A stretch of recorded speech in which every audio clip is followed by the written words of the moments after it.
El passat 16 de febrer es publica al BOE una nova disposició del Ministeri de Justícia en la que s'especifica clarament que la legalització de llibres que fan els diversos empresaris a partir d'aquest exercici haurà de ser en suport electrònic obligatòriament, quedant-se descatalogar la legalització de llibres en paper. En base a aquesta disposició també s'han adaptat el format de presentació digital i la forma de fer-ho. I també s'ha actualitzat el programa de legalització de llibres del registre mercantil. A la versió 2015.7 de l'ESB Compte s'han adaptat aquestes funcionalitats per simplificar aquest procés. Anem a veure com funcionaria. Abans d'entrar al mòdul de generació de llibres, haurem de comprovar que la nostra empresa estigui correctament configurada. Anem a Eines, anem a la configuració de l'empresa activa, i a l'apartat del registre mercantil cal comprovar que tenim correctament informada la forma jurídica, el codi CENAE, el codi del registre mercantil que ens pertoca, les dades registrals i els models que fa servir la nostra empresa. Això és correcte. Abans de fer la presentació de llibres hi ha que fer les comprovacions bàsiques com que el diari estigui correctament tancat,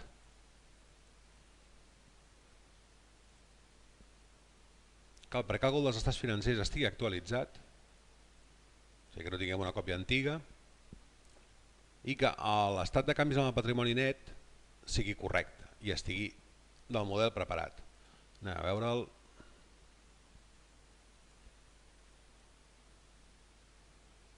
Aquí faríem els ajustaments que interessessin i el guardaríem. I ja podem anar a la legalització de llibres, que és molt senzilla. Anem a l'apartat de la legalització de llibres. Hem d'indicar una carpeta on es guardaran els fitxers de la presentació. Aquesta carpeta ha d'estar buida o contenir fitxers que es puguin perdre perquè es borraran tots. Podem seleccionar si volem presentar el diari resumit o no. L'idioma de la presentació, que aquesta la farem en castellà. Si volem els llistats amb logotip i quins llistats volem enviar. El diari agrupat o sense agrupar, els balanços són obligatoris. Com que aquesta és una PIME no posem estat d'ingressos i despeses reconeguts. Sí que li posem estat de canvis de patrimoni, presentarem a l'inventari d'actius fixes i com que és una SL li posem el registre de socis. Prèviament haurem d'haver preparat la memòria anual i el llibre d'actes i l'haurem d'indicar on figura. Un cop fet això, sols ens queda l'opció de generar els llibres. Ens demana la confirmació que hem revisat la qualitat de les nostres dades, li diem que sí. Ens avisa que tot el contingut d'aquesta carpeta que hem escollit per fer la presentació es borrarà, li diem que sí i comença a preparar-ho. Comença fent el diari, després farà el balanç de sumes i saldos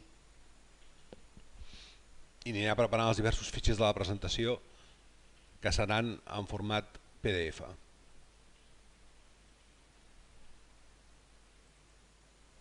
Un cop acaba, ens diu si volem visualitzar els fitxers generats. Li diem que sí, ens obrirà la carpeta i aquí tenim els diversos fitxers. Ens genera els fitxers necessaris i un fitxer zip que conté els mateixos. Tenim el diari, tenim els balanços de comprovació, l'obertura, el primer trimestre, el segon, el balanç de dotació,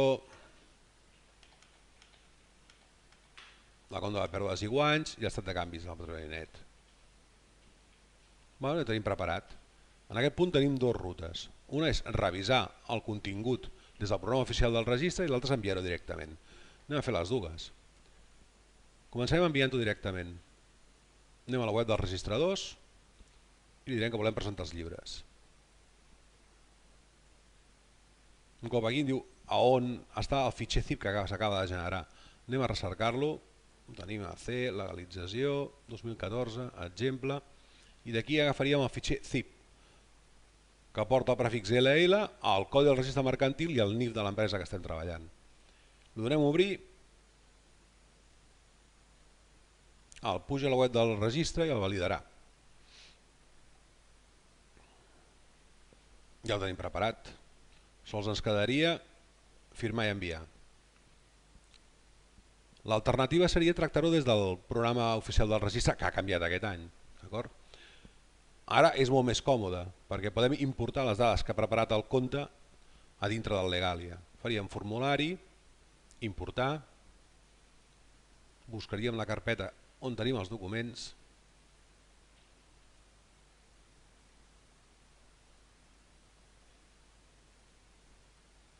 l'agafem, li diem importar.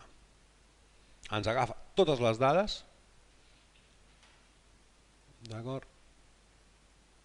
I els llibres que ha preparat el compte. Aquí podríem afegir-ne, retocar el que necessitéssim i tornar a fer la presentació. Esperem que us sigui d'utilitat.